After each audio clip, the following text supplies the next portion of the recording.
Oi pessoal, sejam todos bem-vindos aqui ao nosso canal e hoje eu quero falar de um assunto que é muito importante. Eu quero contar para vocês um pouquinho da minha história, é um testemunho, né, na verdade, e é um testemunho para edificar a sua vida. Eu sei que ainda nos dias de hoje existem muitas mulheres que passam por esse tipo de problema. E se você conhece alguma, por favor, reenvie esse vídeo para que ele chegue à mão dessas mulheres de alguma forma, para que isso possa trazer força, fé e esperança para mulheres que muitas das vezes desacreditadas, entristecidas pela circunstância. Vamos lá. No ano de 2007, eu conheço meu esposo. Em 2008, a gente se casa. E eu tinha na época 17 anos. Meu esposo, dias depois do casamento, ele fez 28. E assim, e algo que eu quis muito foi ser mãe. Eu acho que eu sempre tive esse desejo dentro de mim. E eu não. Nos 5 primeiros meses do casamento, eu evitava, né? Eu usei o anticoncepcional, 3 meses eu usei a tabelinha, né? Aquele comprimidinho mesmo. E mais 2 meses a injeção. E nenhum dos dois funcionou. Assim, dava certo pra mim, porque eu tinha muitos efeitos colaterais. E aí, ficamos na. Hoje o seu nome, na época não. A gente começou então optamos pelo coito interrompido. Eu, muito criança, ainda muito imatura, nem tinha ideia, né, da vida, de como que as coisas funcionam. E meu esposo também falou: vamos ver, né? Vamos ir e ver o que dá. E o que acontece? Ele não é 100% seguro, porque vez ou outra acaba, né? Não dá muito certo. A verdade é que sempre vai ter ali, né? Não vai dar certo, vai acabar indo um pouquinho. E aí o que aconteceu? Eu passo a ser freguesa de farmácia. Todo mês, olha, foi um pouquinho aqui dentro. E eu era desregulada, não tinha minha menstruação certinha. E então todo mês eu tava na farmácia, atrasou, tem 10 dias, tem 15 dias, gente. E eu, nossa, tô grávida, agora eu tô grávida. E chegava lá, não. Então eu recebi inúmeros negativos. Até que isso já tava gerando muita ansiedade em mim, muita ansiedade. E aí, assim, foi nos anos de 2009, 2010, 2011. Em 2012, nós decidimos que eu iria procurar um médico para fazer os exames que fossem necessários para a gente ter uma resposta, né, sobre o que estava acontecendo. E aí eu fui e comecei a fazer vários exames e todos estavam assim, ok, não tinha problema hormonal, enfim. O médico pediu o exame para o meu esposo.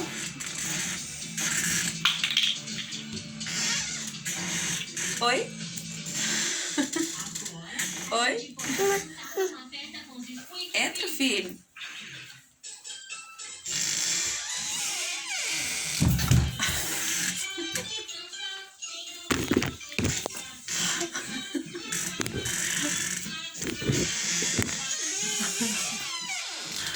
Você entra.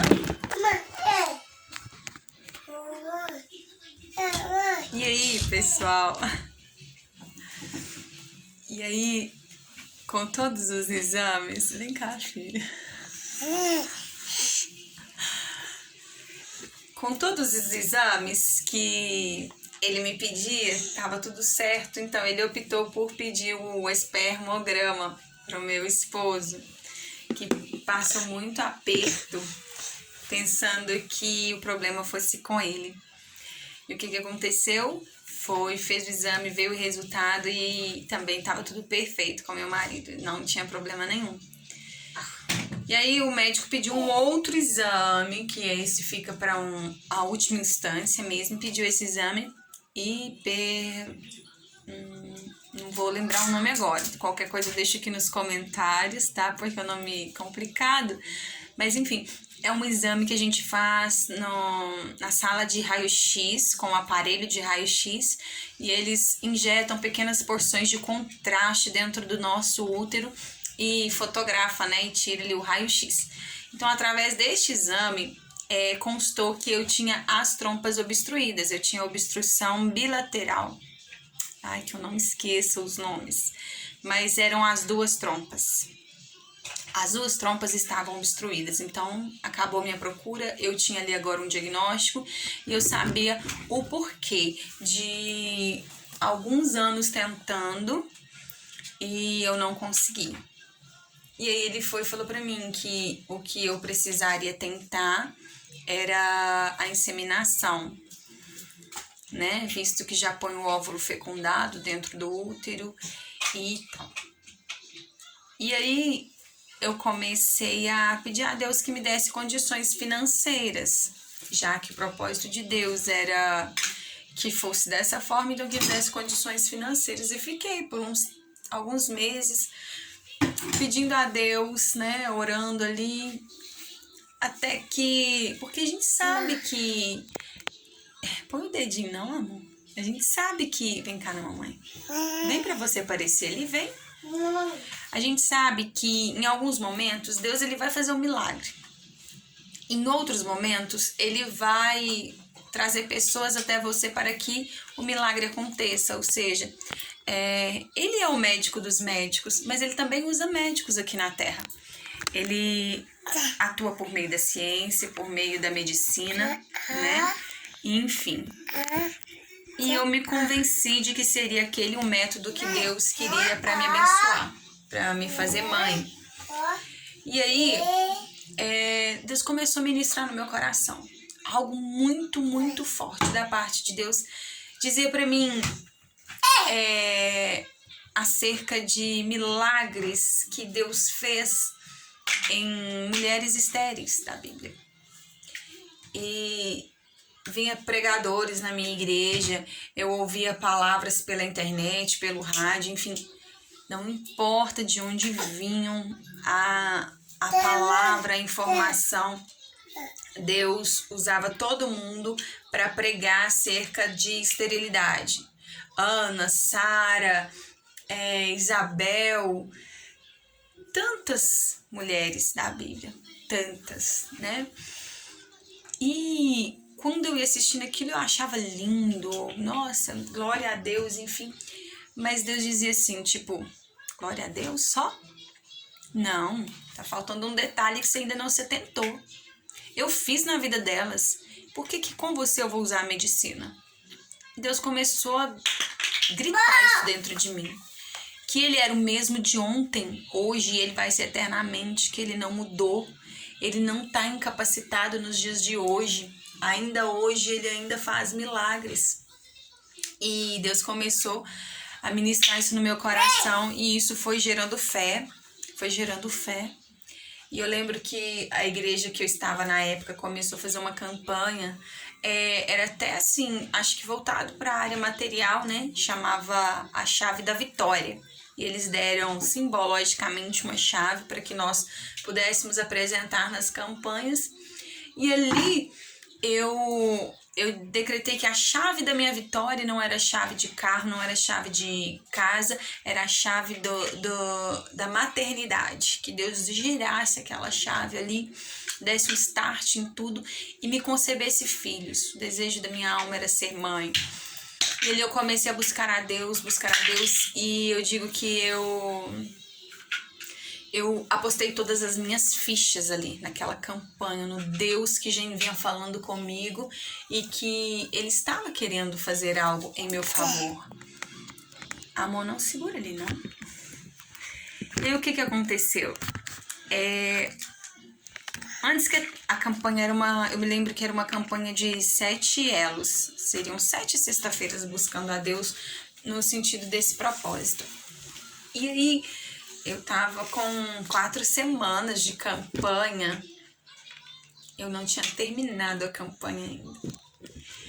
E pra glória do Senhor, eu recebi o meu tão sonhado positivo. Filho, não faz isso, não. Não faz isso, por favor. Eu recebi o meu sonhado positivo. Então, agora...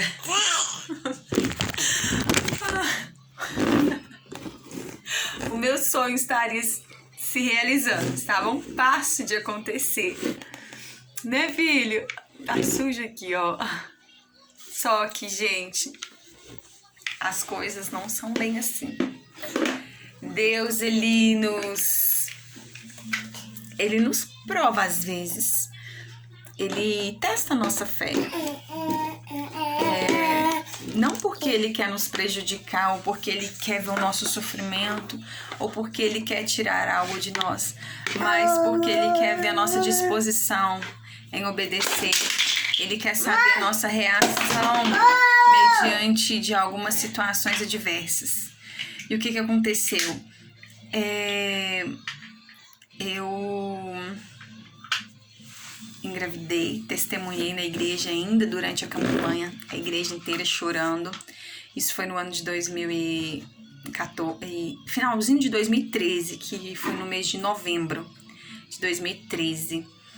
8, 9, 10, 11, 12, 13. Então ali já eram 5 anos de casada, né? Quando eu tava testemunhando o meu milagre.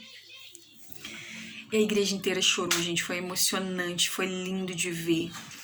A igreja inteira chorou e eu testemunhando e apresentando o meu positivo ali, meu exame. Foi lindo, foi maravilhoso. Só que aconteceu algo no trajeto. Quando eu estava com 22 semanas, de 5 meses, né? Eu iria entrar no 6º mês. Por volta das 4 horas da manhã, eu acordei toda molhada. E eu corria pro banheiro achando que tava fazendo xixi e não conseguia me controlar e segurar. E aquela água descia. E aí eu esperei amanhecer, eu fui para o consultório do meu ginecologista. Você tá brincando com as bonecas da sua irmã? Hã? Ah, rapaz, vai brincar com o seu carrinho. Com o seu avião. Não? É porque eu tô gravando no quarto da Luísa, viu, gente? E aí, o que aconteceu? Ele me pediu um ultrassom quando a gente fez, darei de imediato. Eu estava com vou usar o termo que eles usam, que é a bolsa rota. Ou seja, minha bolsa tinha rompido durante a madrugada e eu estava perdendo líquido. Até aquela altura, eu já tinha perdido todo o líquido da minha bolsa, todo. E aí, gente, eu iria passar ali os piores dias da minha vida, até então. Eu moro numa cidadezinha de interior, que tem de 13 a 14 mil habitantes. Os recursos médicos aqui, hospitalares, são muito limitados.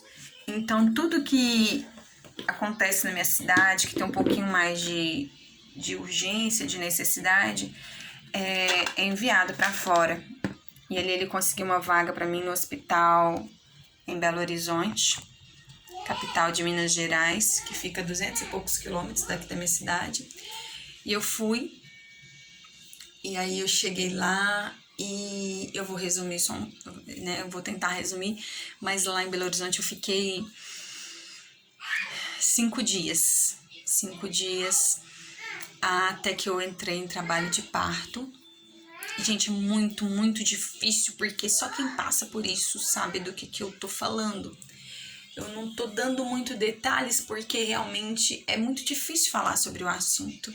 Mas, assim, eu ouvi dos médicos que eles iriam tirar o meu bebê, que ele era inviável, ainda era muito pequenininho, era muito prematuro. Nem de bebê ele era chamado, eles chamavam de feto ainda. E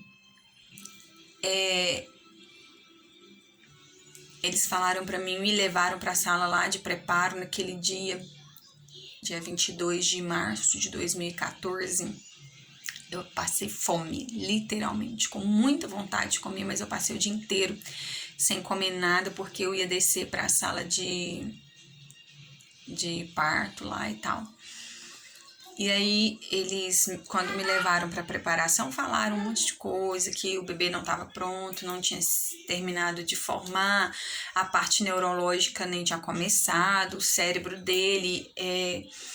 Falaram tanta coisa para me induzir a aceitar o que eles queriam. E eles queriam matar o meu filho. A verdade é essa, porque por não acreditar na expectativa de vida que ele ofereciam, eles disseram que teriam que tirá-lo e que não poderiam realizar a cesariana, porque a cesariana poderia me levar a óbito na mesa de cirurgia. Ele falou assim, se a gente te cortar naquela mesa de cirurgia, você não levanta mais. Você vai ter uma hemorragia e vai morrer na sala de cirurgia. E do contrário, a gente vai tirar o seu filho, a gente vai usar um instrumento. Eles não falaram, mas hoje eu acredito seu fórceps. E aí eles falaram que a gente vai usar um instrumento que para ajudar o neném a sair, só que isso pode machucar o bebê, ou até mesmo ele vir a óbito. Naquela hora eu nem pensei 2 vezes, eu falei, não, pode trazer um documento e eu assino, porque eu vou fazer cesariana, eu não vou colocar o meu filho em risco. Eles falaram para mim, você não tá entendendo, fazer cesariana não é uma opção com a sua idade gestacional. Nós não vamos fazer, nós precisamos fazer um método natural. Só que eu precisava consentir também para esse método natural. E da forma que eles me falaram, eu simplesmente disse não. Até depois uma enfermeira falou comigo assim, mãezinha, por que você estava disposta a morrer por ele? Por que você não aceitou o que os médicos disseram? Eu falei assim, porque enquanto os médicos falaram todas essas abominações para mim, meu filho nunca mexeu tanto quanto naquele momento. E a linguagem de mãe, que é a linguagem do amor... Oi, filho. Você trouxe brinquedos? Carrinho? A mamãe pediu pra você trazer, você trouxe? Vamos ver então os seus carrinhos? Olha que legal! Olha que legal! Então, gente, é um negócio delicado pra falar com ele no colo, mas ele não entende nada, não, pequenininho ainda. Não entende dessas coisas, emoções, enfim. E aí eu dizer pra ela como que eu poderia entregar meu filho pra morte daquele jeito, sabe? Se ele não mexesse, se ele tivesse... Porque o tempo todo o que eu sabia é que o meu filho estava em sofrimento fetal, porque ele não tinha o líquido pra proteger ele lá dentro. Mas...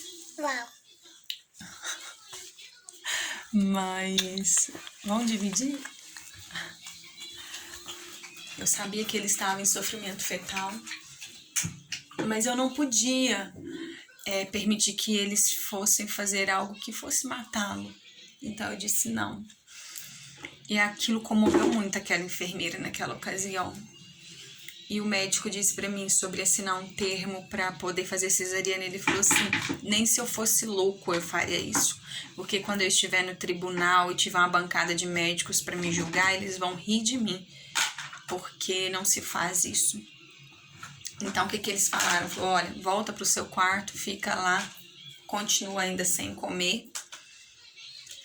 Continua sem comer, que a gente vai esperar trocar o turno e a próxima equipe decide o que faz com você. Naquela noite eu fui pro meu quarto e eu não comi. Até que às 11 horas da noite chegou um médico no meu quarto. O nome dele era Diogo. Não sei o sobrenome, eu só sei que era Dr. Diogo. E a igreja estava aqui na minha cidade orando por mim. Depois eu vim a saber que a gente vai ler na Bíblia muitas situações em que os anjos eles assumem formas humanas para cumprir algum propósito aqui na Terra. E aquele momento, verdadeiramente, um anjo assumiu uma forma humana para poder me acalmar, para poder me amparar, para trazer conforto para o meu coração. E aquele doutor, gente, sabe a forma humana que desenham os anjos por aí, lourinho, do olho azul e tal? Esse era o médico Diogo que entrou no meu quarto. Era lourinho, do olho azul, e o cabelo dele tinha uns cachinhos, igualzinho aquele que a gente vê ilustração de anjo, né? Nos desenhos, nos quadrinhos, enfim. E a voz dele, gente, parecia o céu na terra. Era uma voz tão angelical, de verdade. Foi um médico, foi um profissional que entrou no meu quarto e me disse tudo o que eu já tinha ouvido antes. Sobre o sofrimento fetal, sobre meu filho poder morrer a qualquer momento, sobre a gravidade do que aquilo representava para minha saúde, sobre infecção, sobre um tanto de coisas.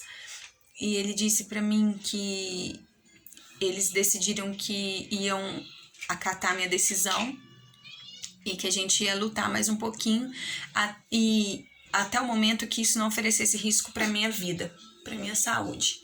Porque se os meus exames dessem alguma alteração e eu tivesse com algum tipo de infecção, de bactéria, ali eu não mandava mais. Aí eles iriam fazer o que tivesse que ser feito. E aí eles faziam exames em mim de urina, de sangue, de tempos em tempos, várias vezes ao dia. Eu fazia ultrassom algumas vezes. Eles estavam sempre com o aparelhinho vindo ouvir o coração do bebê, e o bebê sempre lá, vivo, resistente, lutando.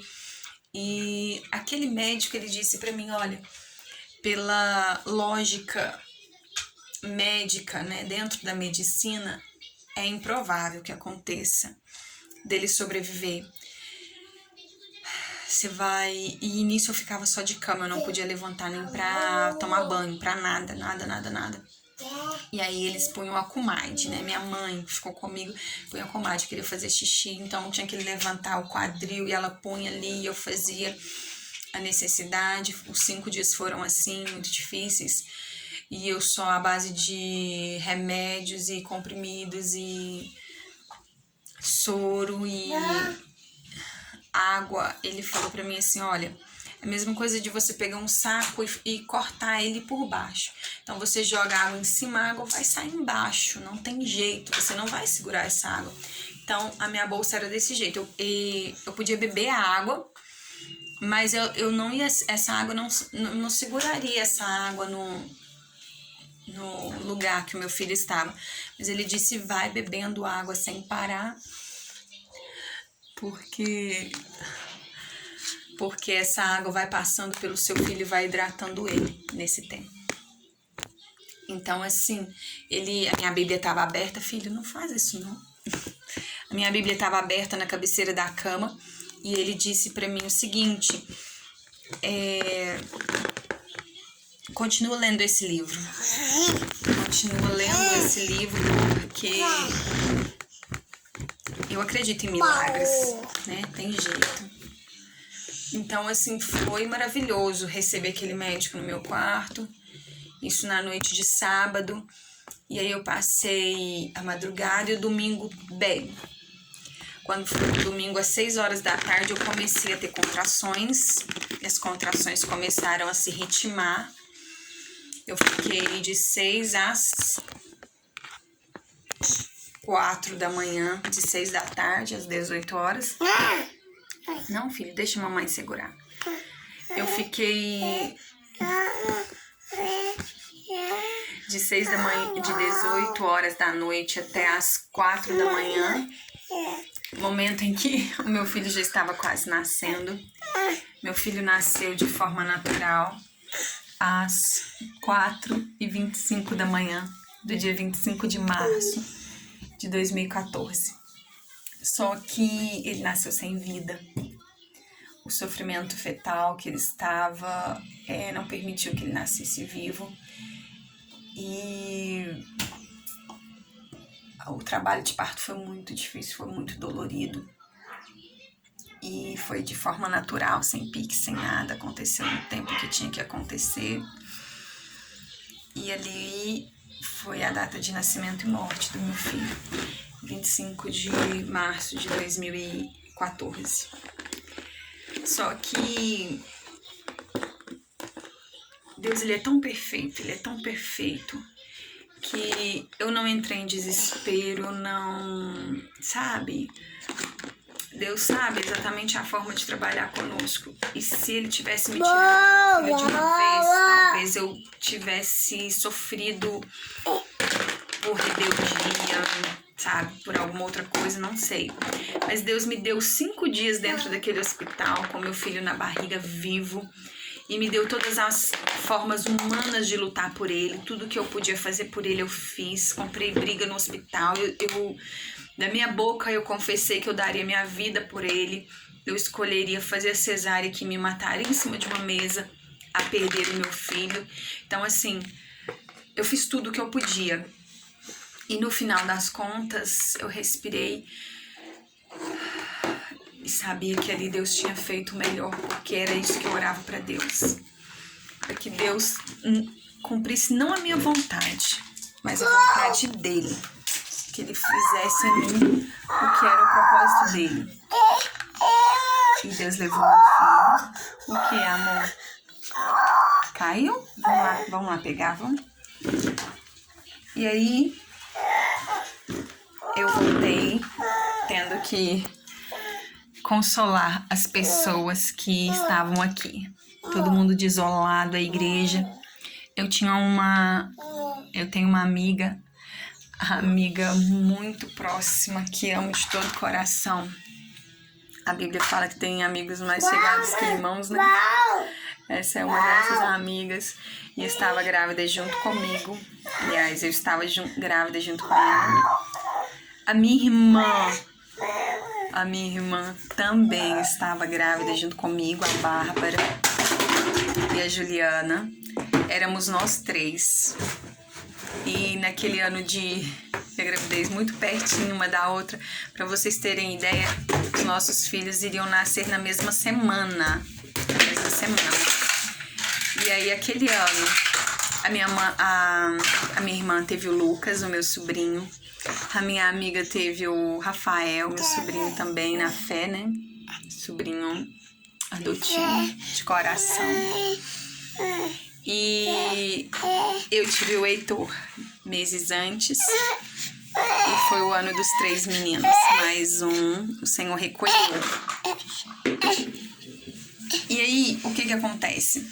Naquele mesmo ano de 2014, na semana em que era pro meu filho nascer, na semana em que... Não, filho, mamãe segura. Na semana que era pro meu filho nascer, na semana que os meus